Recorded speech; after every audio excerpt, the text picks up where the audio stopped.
كان عيب أن الرجل يجلس بلا عمل، كان يعير في المجالس أنه هذا عاطل.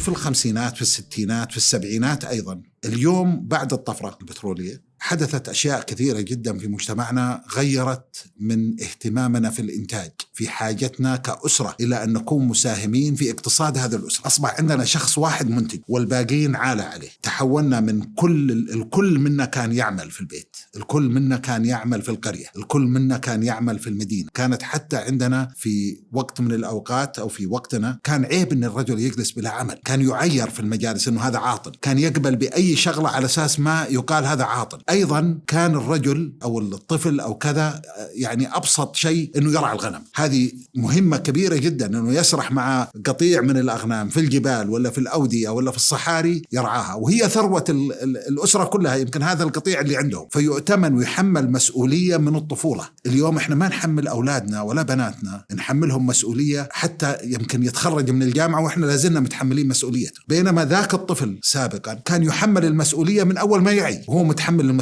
هذا جيل. اليوم أنا لا أقول أنه نترك أطفالنا وما نحملهم مسؤولية أو نرهق كاهلهم، لا، اليوم أصبحت مسؤولياتهم أعظم من مسؤوليات سابقا. اليوم أصبحوا في تحدي عالمي، العالم يتحداهم. ما لم تكن ند للآخرين فأنت حقوقك بتكون مهضومة، إنتاجيتك بتكون ضعيفة، موقعك بيكون أضعف.